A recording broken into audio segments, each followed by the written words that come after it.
शब्दों में आपके दिमाग को खंगालने की कोशिश करूंगा।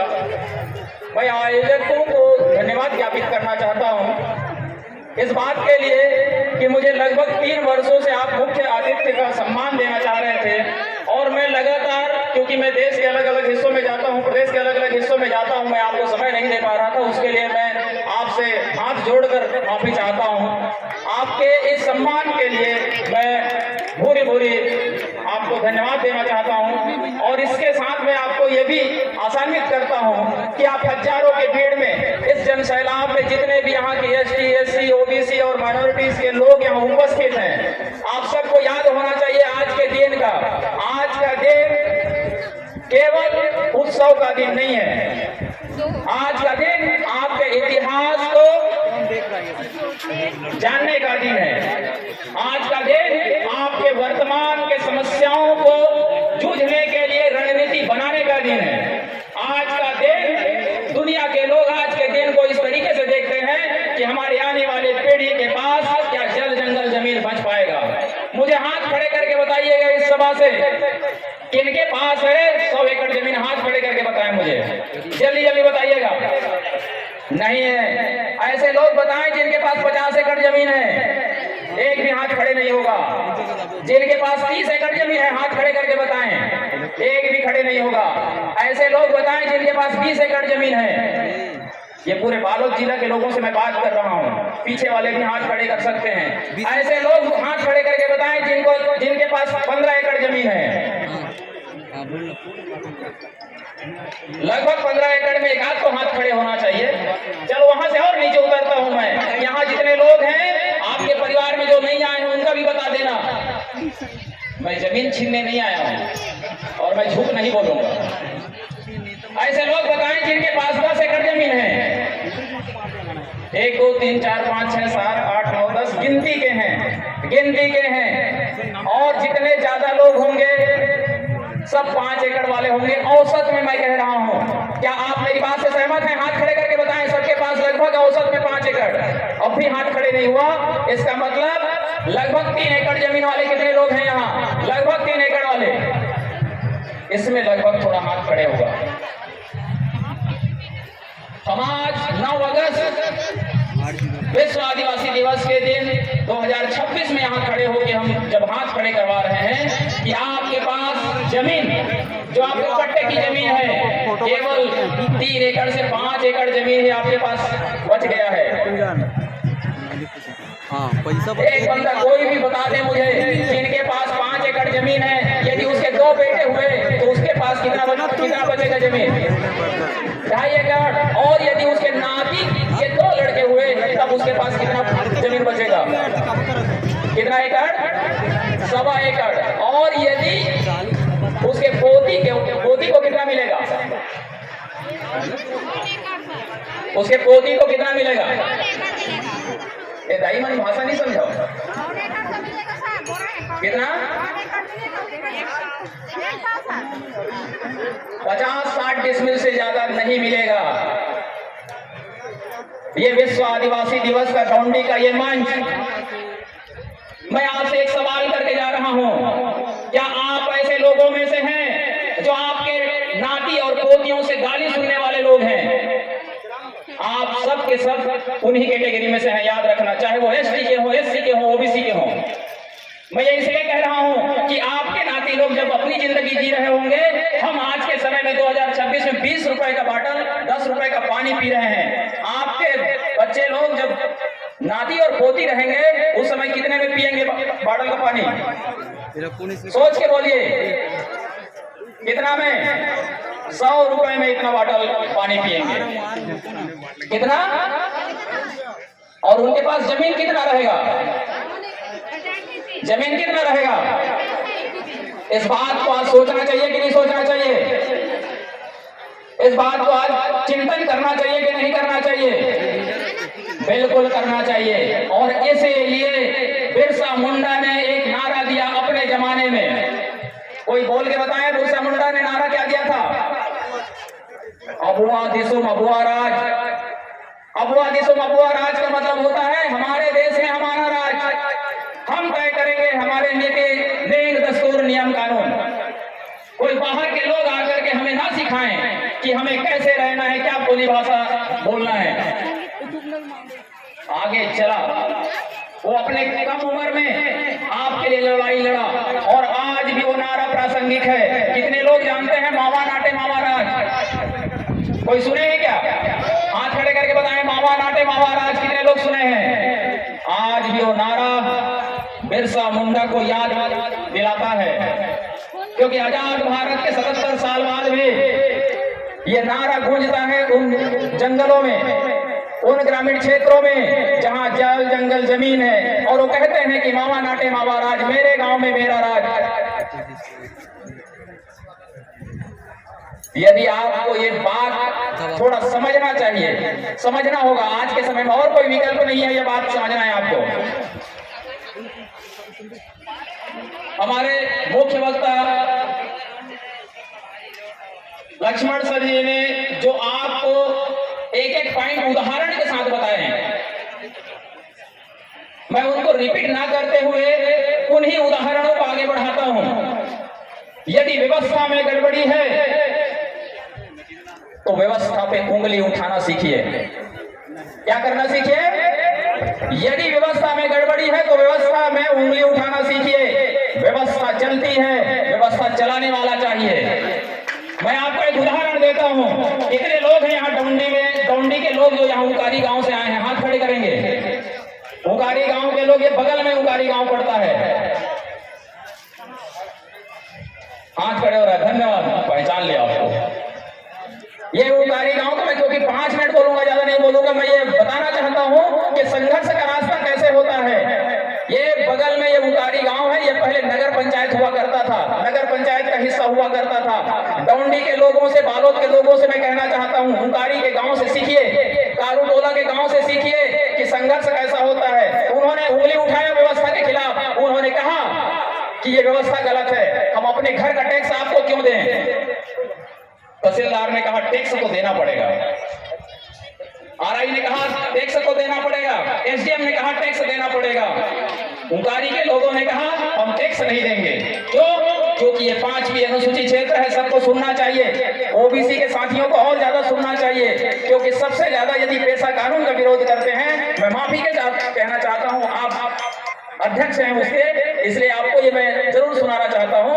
लोग कहते हैं कि पेशा कानून मतलब आदिवासियों का कानून। ऐसा किसने कहा? राज चलती है डिवाइड एंड रूल से, बांटो और राज करो की नीति।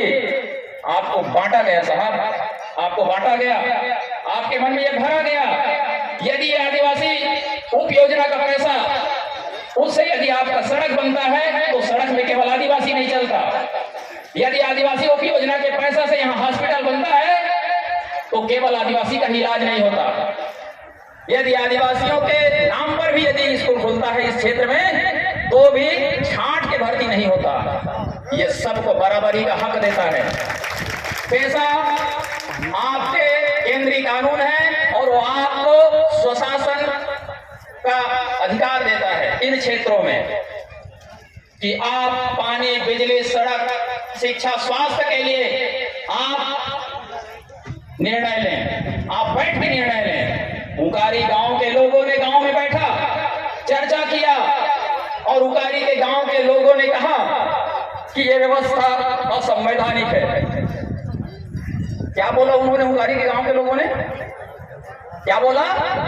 ये व्यवस्था जो आपने बनाया है वो असंवैधानिक है। आप जो टैक्स मांग रहे हैं गैर वसूली है, ये गैर कानूनी तरीके से हमको टैक्स ना लें। उन्होंने व्यवस्था के खिलाफ उंगली उठाया। जहां से मैं स्टार्ट कर रहा हूं उसका उदाहरण दे रहा हूं आपको।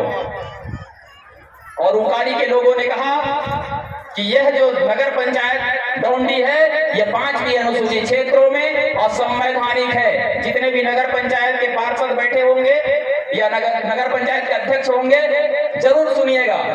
उकारी के लोगों ने कहा यह असंवैधानिक व्यवस्था है और इस व्यवस्था में हम नहीं रहेंगे, हमको अलग कर दीजिए। कितने लोगों को पता है कि डोंडी के नगर पंचायत में उकारी का भी नगर पंचायत हुआ करता था? हाथ खड़े करेंगे। जानते हैं कि नहीं जानते? आज अभी नगर पंचायत के हिस्सा हैं कि नहीं वो लोग? नहीं है। अभी उनके यहाँ निर्विरोध महिला सरपंच है और लगभग 6-7 करोड़ का काम तो हो गया होगा। हुआ है कि नहीं हुआ है? हुआ है कि नहीं हुआ है? हुआ है ना। और लगभग जब तक ये नगर पंचायत में थे इनको रोजगार गारंटी नहीं मिलता था, केवल टैक्स देते थे, बिजली का टैक्स, सड़क का टैक्स, पानी का टैक्स, स्वच्छता का टैक्स, मकान का टैक्स देते थे कि नहीं देते थे? व्यवस्था में गड़बड़ी है। यदि व्यवस्था में गड़बड़ी है तो आपको उस व्यवस्था पे उंगली उठाना चाहिए। मैंने फिर दोबारा कहा कि व्यवस्था चलती है, व्यवस्था चलाने वाला चाहिए। आज उदाहरण है आपके सामने उनकारी गांव के लोग कि वो नगर पंचायत से अलग हो गए, वो टैक्स नहीं देते लेकिन अपने घरों को बाकायदा रोजगार गारंटी से पैसा दे पाते हैं कि नहीं? मैं ज्यादा नहीं बोलूंगा, बोलने के लिए बहुत है मेरे पास, लेकिन मेरे तरफ से जो भी बोलने का होगा मैं जिलाध्यक्ष महोदय को और प्रेमलाल कुंजाम भाई को सौंपता हूं। मेरे तरफ से एक कागज बना है, वो कागज को आपके सामने में वाचन करेंगे। मैं इसलिए माफी के साथ यहां से जाना चाहूंगा क्योंकि लक्ष्मण भाई का जैसे यहाँ जिला स्तरीय कार्यक्रम है वैसे ही इंतजार कर रहे हैं बेसब्री से हमारे कांकेर जिला वाले। यहाँ से अंतरगढ़ हमको जाना है, लगभग 50-55 किलोमीटर है, हमको बहुत जल्दी जाना रहेगा। इसलिए मैं माफी के साथ आप सबको दोबारा धन्यवाद देना चाहता हूँ कि आपने मुझे सम्मान दिया। और इस सम्मान के साथ मैं एक चीज जरूर कहना चाहूंगा कि मैं जो नहीं बोल पाया इस मंच से वो मेरी एक किताब बोलेगा, आप इसको पढ़िए और जरूर पढ़िए। ये किसी वर्ग विशेष, जाति विशेष के लिए किताब नहीं है, ये ओपन है, किसी केवल आम जनता के लिए किताब नहीं है। ये अधिकारी, कर्मचारी, पुलिस, रेवेन्यू के अधिकारी सारे लोग इसको पढ़ सकते हैं। मेरा मोबाइल नंबर है, यदि आपको लगता है कि इसमें कोई समझ में नहीं आया मैं दोबारा डौंडी आऊंगा। और ये डौंडी मेरे लिए कोई नया स्थान नहीं है, मैं कई वर्षों से यहाँ लगातार आते रहा हूँ, आपके हर समस्याओं को सुनते रहा हूँ और हमसे जैसा समझ बना, हमसे जैसा सहयोग बना, कारूटोला और उंकारी गांव के लोग जानते हैं मुझे। ये लोग जब मैं सो के नहीं उठा रहता था, ये लोग सुबह गाड़ी पकड़ के मेरे यहाँ आ जाते थे। तो जिस तरीके का जुझारू संघर्ष उंकारी वालों ने किया, ये बालोद के मैं उस हर गांव वाले को कहना चाहता हूं कि आप ग्राम सभा में बैठिए। दिल्ली ने कह दिया कि आप तय करें कि कहां पानी, बिजली, सड़क, शिक्षा, स्वास्थ्य खोलना है, हम तय नहीं करेंगे। दिल्ली ने तय कर दिया, रायपुर ने भी तय कर दिया, विधानसभा के सदस्य हमारे साथ बैठे हैं, सारे विधायक ने कह दिए रायपुर में बैठ करके कि आपके गांव में कौन सी सड़क, पानी, बिजली चाहिए, आप तय कर ले, हम तय नहीं करेंगे। हाथ खड़े करके पूछना चाहता हूं आप सबसे, इत्मीनान से बताइएगा कितने लोग हैं जो ग्राम सभा में जाते हैं और अपने लिए निर्णय लेते हैं? हाथ खड़े करके बताइए। अच्छा, ग्राम सभा कभी सुने हैं? यस। कितने लोग जाते हैं ग्राम सभा में?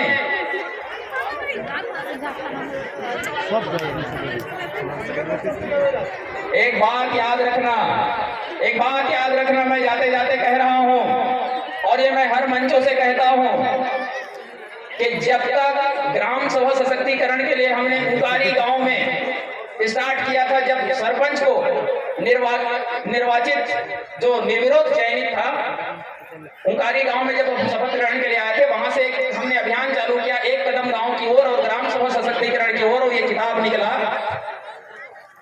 उस दिन से हमने कहा कि जब तक आप अपने लिए निर्णय नहीं लेंगे, मैंने क्या कहा, जब तक आप अपने लिए निर्णय नहीं लेंगे तब तक गैर लोग ही आपके लिए निर्णय लेते रहेंगे। क्या समझ में आया?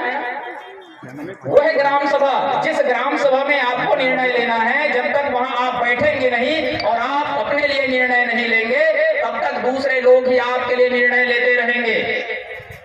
अब ये आपको तय करना है कि आप अपने निर्णय पे चलने वाले लोग हैं या गैरों के निर्णय पे चलने वाले लोग हैं, ये आपको तय करना है। मैं इस मंच से कह के जा रहा हूं। और एक छत्तीसगढ़ी में कहावत है, छत्तीसगढ़ी में कहते हैं, जो पर के बुदला माने, आगे बोलो, पर बुधिया, जो पर के बुदला माने पर बुधिया, इसने बताई मैंने क्या बोलते हैं, पर बुधिया, जो पर के बुदला माने बोले क्या कहते हैं, पर बुधिया, जोर से बोलो, पर बुधिया, जोर से बोलो, पर बुधिया। आप लोग किस हिस्से में आते हैं आपको तय करना है।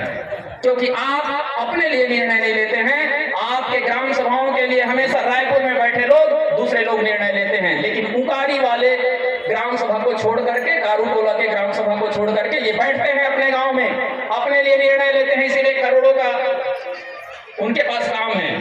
अच्छा, कोई पार्षद है डोंडी का? कोई भी खड़े हो जाएंगे, कोई भी एक पार्षद मैडम है। पूरे नगर पंचायत में कितने का काम चल रहा है? चलिए, कोई दिक्कत नहीं। मैं आपको बताना चाहता हूं मैं ये क्यों ऐसा कह रहा हूं। एक आंकड़ा देके जाना चाहता हूं। छत्तीसगढ़ सरकार पिछले 2 सालों में 10 अरब 97 करोड़, कितना? 10 अरब 97 करोड़ प्रचार प्रसार में लगा दिया।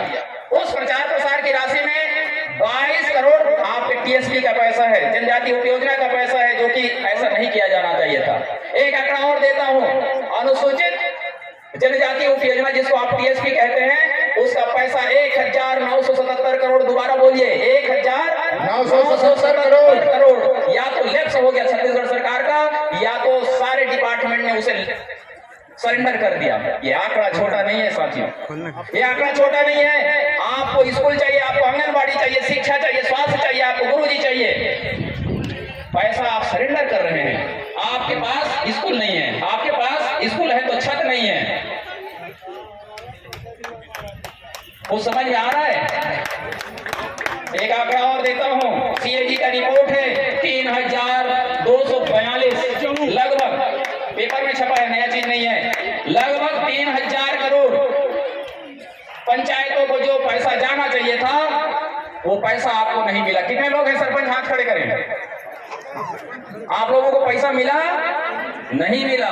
सीएजी का रिपोर्ट है, मैं नहीं कह रहा हूं इस मन से, मैं जाते जाते कह रहा हूं मुझे अंतागढ़ जाना है, मैं दोबारा कह रहा हूं, व्यवस्था में गड़बड़ी है तो लड़ना पड़ेगा, व्यवस्था में गड़बड़ी है तो उंगली उठाना पड़ेगा। व्यवस्था पे उंगली उठाना सीखिए।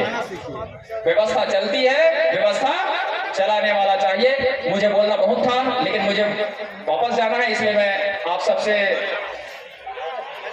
माफी के साथ यह माइक को विराम देता हूं। धन्यवाद।